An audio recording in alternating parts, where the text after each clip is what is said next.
Zombie is a metaphor for an unprepared person who will kill you for your food, water, or shelter.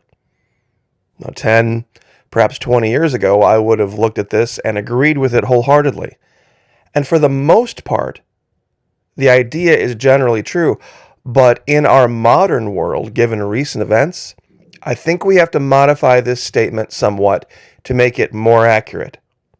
And I've created a new image to do that. Now, zombie is a metaphor for an unprepared person who will, not kill, petition government authorities to steal your food, water, or shelter and give it to them in the name of fairness. Because that's what's really going on behind the scenes with this whole bank collapse and bank failure. Notice we don't see the big banks having any issues. Some might say, well, that might be just a matter of time, and that might be the case. But I really, truly don't believe the collapse that's coming is going to hit everyone equally. There are going to be some that ride it through just fine. And there are going to be some that have the ability to, but they won't because they'll make the wrong choices. And then there'll be those that just have no chance whatsoever. But real quick, we do have a new topic over at the Florida Maquis Patreon channel, and it's going to be survival. And we're going to have to talk about it in a way that it's going to bother some people. Even the paid folks that are over there are going to probably listen to what I have to say and not like it, because it's going to go against a lot of teaching. It's going to go against a lot of things that people have taken for granted, but it's truly what I believe to be critical information in the future. If you'd like to take part in that, only $1 per month. Like I said, if it could be a lower level, I would make it a lower level. This is the lowest allowable level that they have at Patreon. Even less, though, if you sign up for an entire year. At one time, you get a 10% discount. And fully refundable, insured, for the first 90 days. No questions asked. You can get your money back if it's not for you. We would love to have you over there. With Vimeo and the servers over there, we can talk about things in a way that you're not allowed to here. You see, the calculation being made by Google and all of the mainstream is something we talk about called perceived risk versus actual risk. And that's something that's a whole nother can of worms that not a lot of people think of. And we're going to talk about that in today's video. But over at Patreon, we're going to talk about it with the gloves off. And once again, I think it's going to bother a lot of people, but that's the key. Get people thinking, get people out of their emotions. Usually when a topic bothers somebody, it's not because of what they think about it. It's because of what they feel. It's because of an emotion that it evokes. And people these days, they don't like negative emotions being evoked. Even if they're functional, even if they have a purpose. People don't like that these days. They can't handle it. That's why some people don't like even the topic of psyops. Because it gets you kicked out of your emotions, and then it's just thought. One thought leads to the next thought, and then a logical conclusion, and then a new thought. And there's no emotions involved. So many have wondered, how can we prepare for an economic collapse when the very currency we use is going to be the basis of the collapse? Well, real goods, number one, a lot of people are taking even credit and the cash they have and converting it and not holding cash into real things that can last a long time and that they think they might perceive a need for in the future. Things like beans and bullets and Band-Aids. We've talked about all that. But there's something else coming. And it's a certain level of uncertainty. And it has to do with the government. See, one of the things about these videos that talk about the future, that talk about collapse preparedness or shit hits the fan readiness or all that, you have to make some type of a plan for something you think is going to happen, because you can't be prepared for everything all the time simultaneously. You have to pick a lane, so to speak, and be generally prepared. You see, if you have a large, for example, well, I want to stockpile a year's worth of groceries. Okay, that's fine. But that doesn't make you very mobile, does it? Some people think, well, we might need to be on the run. So if you have a year's worth of groceries, very few people have the ability to truck around that amount of stuff. And those that do, that would, cost a great deal in fuel. You'd need a very big truck. And some people would say, well, we're not going to have access to that kind of fuel, and that would be a giant waste of resources. So you've got to kind of balance. Some people say, well, the larger a group you're in, the more safe you'll be. And that to some extent is true. But when you have a large group of people, you have a lot of different dynamics going on. Some can be trusted, some cannot. Some people say, I want to be by myself. Well, when you're by yourself, there ain't nobody on watch when you're sleeping. There ain't nobody watching your back when you've got to do what human beings do. Use the facilities or whatever else. It'll be a very exhausting existence. There's that fine line in between what the real risk is and what the perceived risk is. Now, what got me going on this topic is this billionaire, Ken Griffin. He's criticized Washington's plan to help depositors recover funds, and he used a comment in here that I thought was very interesting. Here's his quote. It would have been a great lesson in moral hazard, he was quoted as saying by FT. Losses to depositors would have been immaterial, and it would have driven home the point that risk management is essential. Risk management is essential because there's always risk, no matter what you do. Quote, we're at full employment, credit losses have been minimal, and bank balance sheets are at their strongest ever. We can address the issue of moral hazard from a position of strength. Griffin lashed out at the Federal Reserve regulator was definition of being asleep at the wheel. Quote, the U.S. is supposed to be a capitalist economy, and that's breaking down before our eyes. There's been a loss of financial discipline with the government bailing out depositors in full. Now, here's the part from yesterday's video that I didn't cover as much as I should have. This guy, who literally told the truth about what happened with SVB, earlier in the video said, look, I didn't bank with SVB, but my payroll provider did. And so we couldn't pay people on Friday.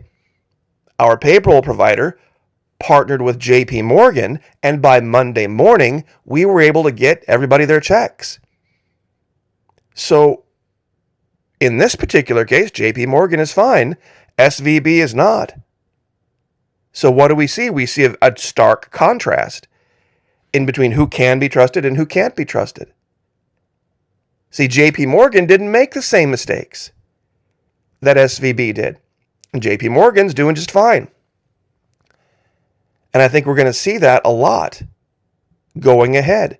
There's going to be consequences for bad actions. But when the government starts stepping in and saying, okay, you people over here that made these bad decisions, it's really not your fault you made these bad decisions.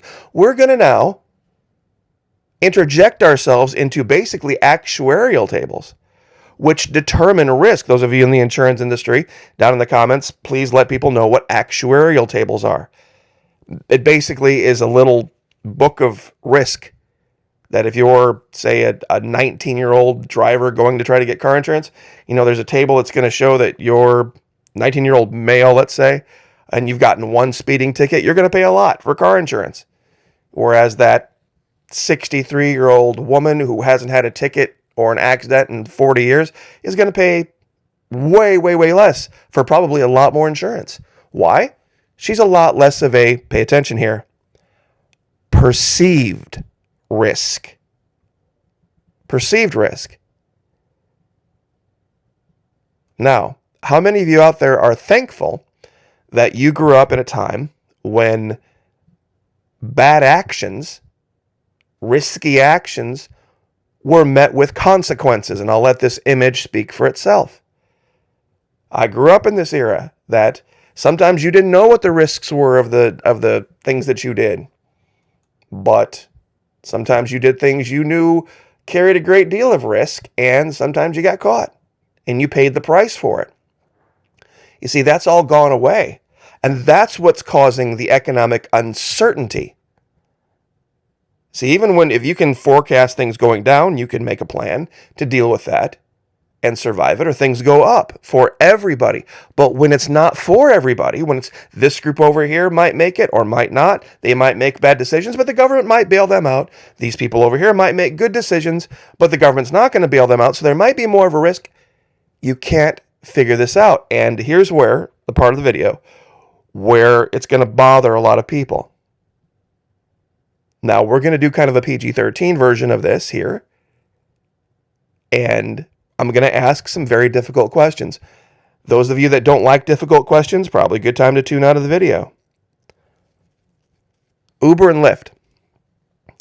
Drove for both of them myself, so I have some experience and I can speak about it.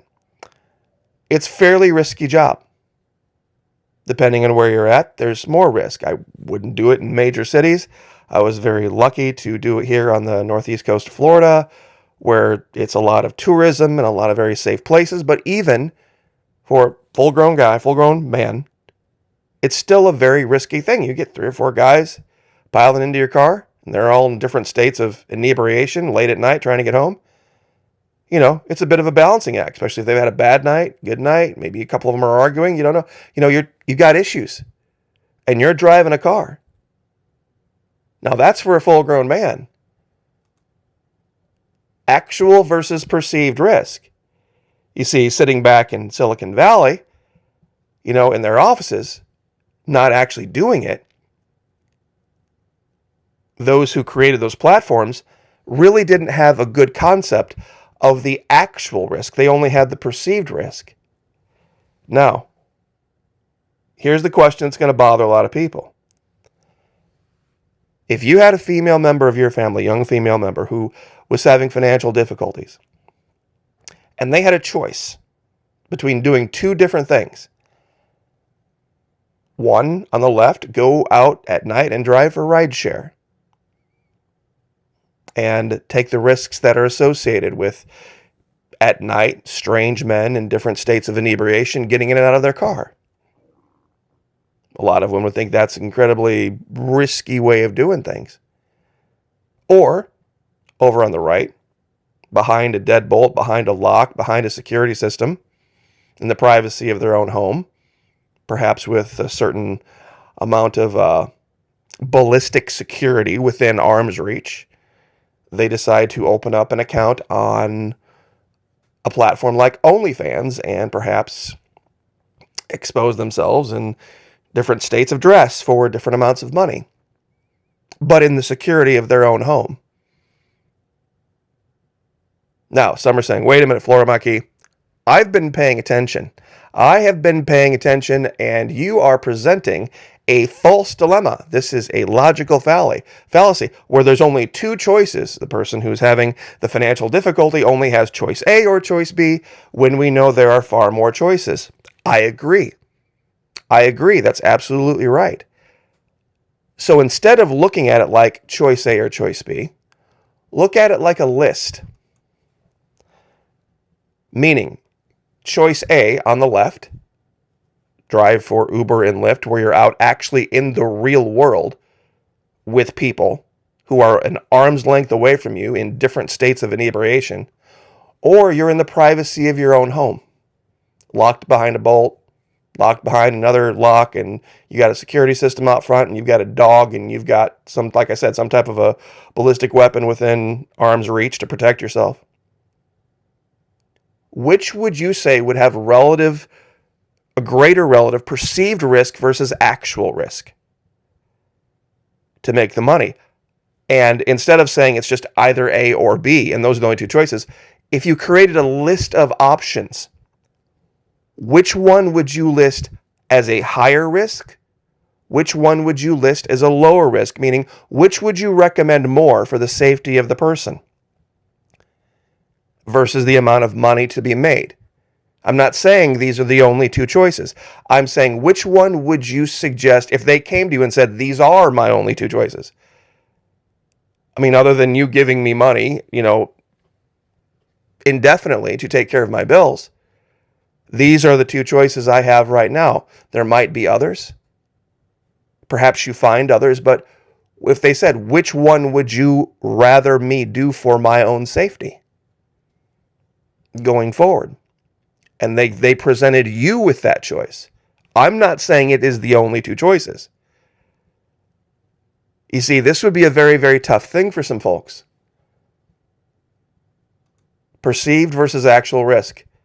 Perceived risk is how the risk involved in an activity is felt by the person doing the activity, whilst actual risk is the risk that is really present in reality. Because this person brings to you another risk on top of that. If I don't start making some more money and make more money soon, I might not be able to put groceries in the fridge. I might get my car repossessed, or even worse, I might get evicted from where I'm living. This is the risk that is overall to all of this. I need to make some kind of a change. And if I get evicted, if I get thrown out, I might then, my choices might be much worse. My choices might be way, way, way worse than they are now. Now, who remembers when the channel was talking about the series Colony? And I said, everybody, watch this series Colony. It's not The Colony. It's Colony, just by itself. There's another series out there that has the word "the" in it. Just look for Colony. It's about the aliens and the walls and all this kind of stuff.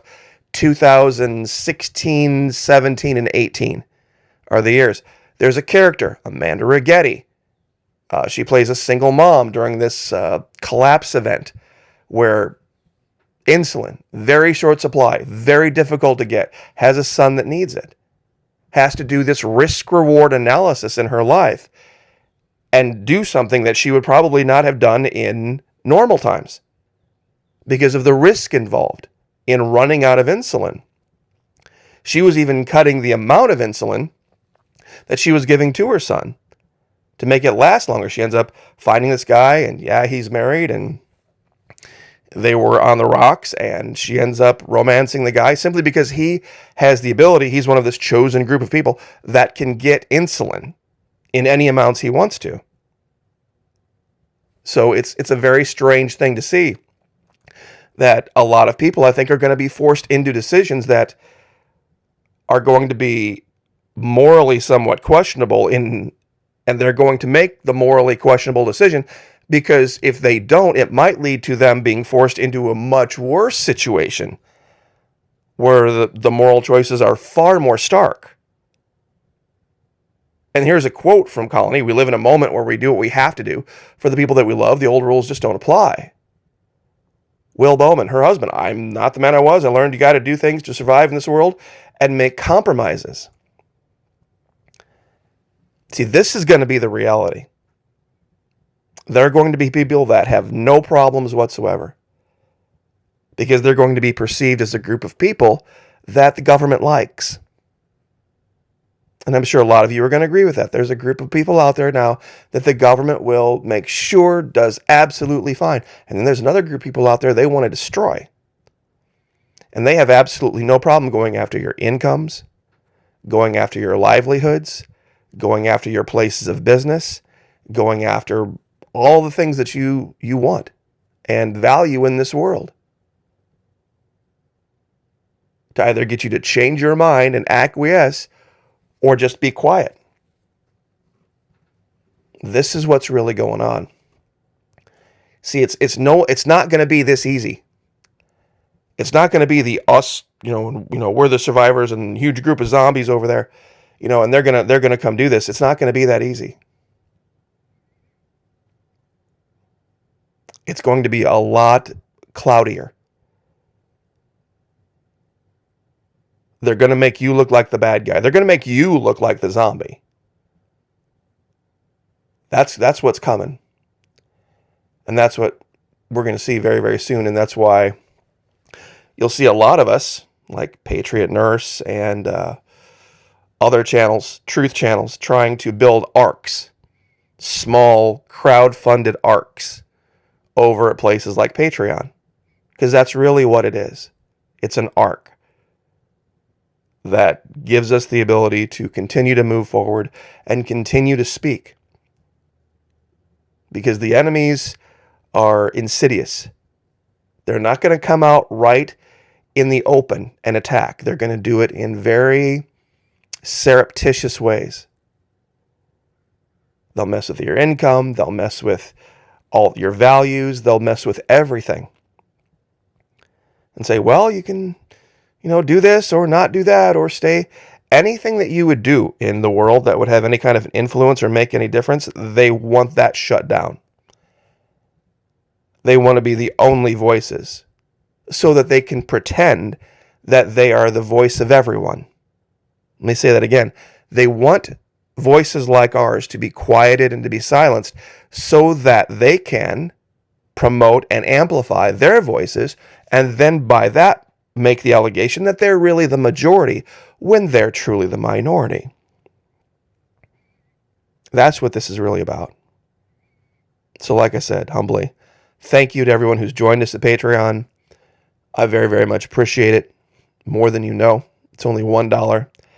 I've made it as low as possible to make it as accessible to everyone as I can. And it's unfortunate that it has to be this way. It shouldn't be this way, but it is. So, would love to have you over there. Like I said, if there's an issue, either with finances first 90 days, you can get it all back. $3 for the first 90 days. And it's 90 cents per month if you sign up for a year. So, I'll leave it there. God bless. Like, share, subscribe. We'll see you guys next time.